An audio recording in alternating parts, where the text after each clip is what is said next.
Hi, my name is Bob Wolmer and welcome to The Wanderers for the final tape in our series of 4 cricket coaching videos. This particular video we are going to deal with the aspects of fielding, fitness, some important umpiring decisions and of course one of the hardest aspects of the game, and that is wicket keeping.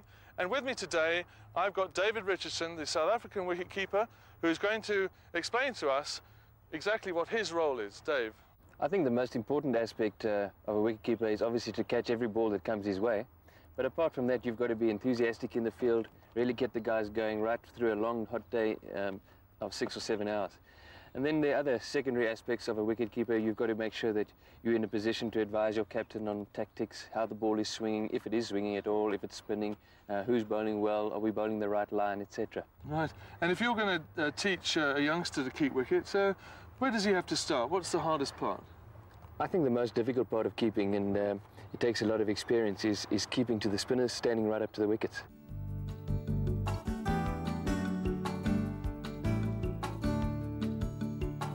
The most important thing is obviously to be comfortable in your stance, feet comfortably apart, normally about shoulder width apart, hands relaxed in front of you, palms facing the direction from which the ball is coming, hands together, very important. You see some youngsters start by standing behind the stumps because they're a bit worried about the ball going down the leg side. How do you react to that?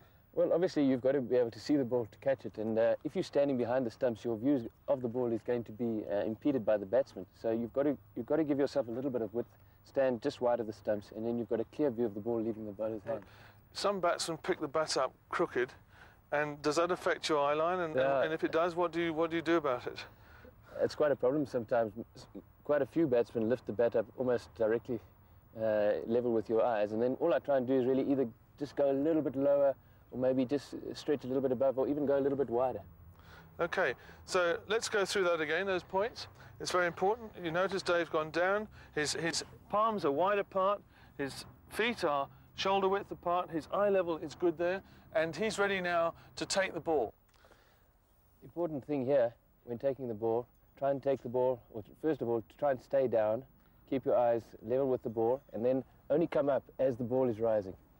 So if I'm taking the ball, I'm going to try and take it with my head in line with the ball, fingers pointing down, elbows slightly bent, and as the ball comes, I can just give a little bit as I take the ball.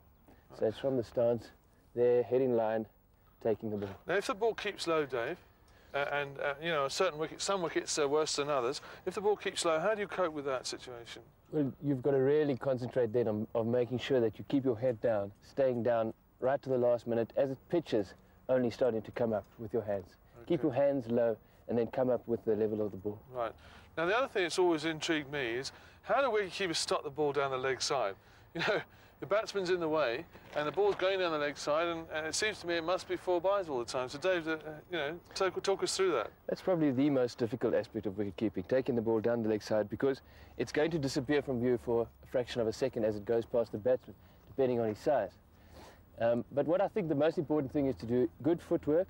Again, keep the hands low, get your feet across, but also try and get your head across first so that you can give yourself the best opportunity of seeing the ball early. So get your head across early, get your feet going nicely, keeping your hands low, and then also being able to ride with the ball if it should bounce more than you expect. I noticed that your back foot there has gone back away from the stumps. Why is that? Yeah, I think obviously you must be close enough that if you take the ball, you can still reach the stumps. But if you shut yourself up like this and the ball bounces, you're jammed in. You've got no room to move. So the idea is just to keep your foot open a little bit, or keep your chest open, so that you can ride with the bouncing ball. Okay, that's good.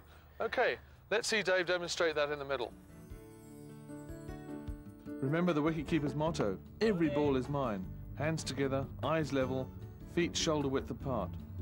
Move your head into line with the ball and take it as it rises.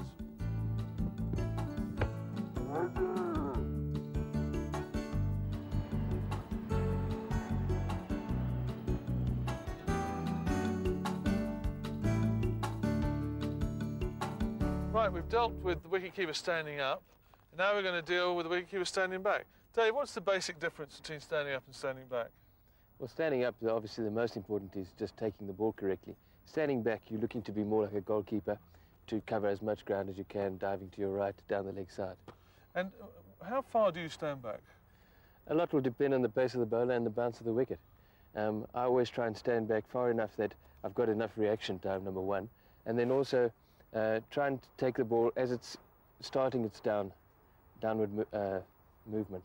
Okay, so what we're looking for here is the pace of the bowler, the bounce of the pitch, and you're actually going to take the ball on its way down. Yeah, obviously, ideally, I'd like to take the ball around about knee height, but you're going to play on some wickets which don't get up much higher than ankle height, and then you're going to be, it'll be more difficult and you'll have to stand closer. Now, if it's a right arm over bowler, how wide would you look to stand with the batsman there? Would you look to stand wide to get the outside edges? Or well, again, obviously the basis is making sure you've got a clear view of the ball as it leaves the bowler's hand. But I think what is quite nice is to try and stand as close as you can to the stumps so that you can cover the leg side. You've got the slips to help you on the offside, and also you can then maybe reach the inside edge easier than if you were standing wide. Okay, so there we are. We've got the keeper standing slightly closer to the right arm over the wicket. What about the left arm going across the batsman, left arm over the wicket? You're going to have to move a couple of steps to your right or towards the offside, simply because he's bowling from a much different angle, and you're not going to be able to see the ball. It's going to again be obscured by the batsman if you stood in the same place. Right. Right arm over the wicket, Dave. Left-handed batsman. Same principles, or? Exactly same principles. Right arm over the wicket, you're going to go a little bit wider. If he's coming around the wicket, you can stand straighter again. Okay. Now, where do you actually look to take the ball? I find what I try and do is always take the ball slightly on my inside, almost in line with it would on the offside on my left foot. So if I can get my body just outside the ball, if he gives me an extra half a metre, should he nick it, and I can maybe don't have to dive. Right. And what about the ball that Alan Donald or Brett Schultz really coming through? I think the basic principles of catching the ball, you've got to keep your fingers either pointing down, and if it gets too high, too awkward here, you've got to switch and your fingers are pointing upwards so that you can ride with the ball easier and you won't get here, break any fingers. What do you find that there's an awkward height, isn't there, where you're actually in between the two? Do you try to get the body out of the way there to take it? Again, if you follow the same principles of keeping your body outside the ball slightly, you're going to have the room to ride with the ball if it gets up and gets up too high, and you can ride with it up there. Okay. Right, that's great. Let's see Dave demonstrate that in the middle now. So, see how he moves and takes it on the inside of his left leg.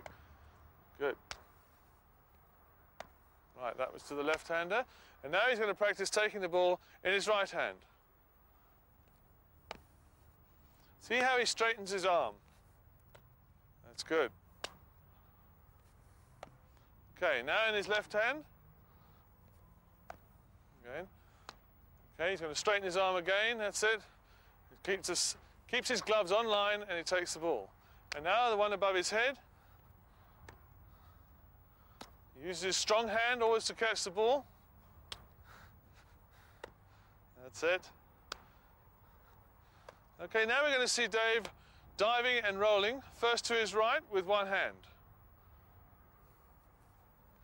As he catches the ball, Dave rolls onto his shoulders to stop the elbows from hitting the ground and jarring, which may cause him to spill the ball. See how he rolls over. The ball is low and he's got to get down low with two hands. As wicketkeeper, you will certainly always be in the game.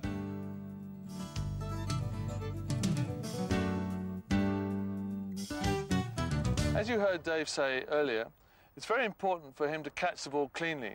So obviously it's very important, Dave, for you to have a really good pair of wicket-keeping gloves. What do you look for?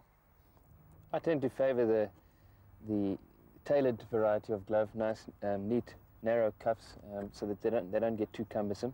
But then the most important aspect is that you must be able to feel the ball.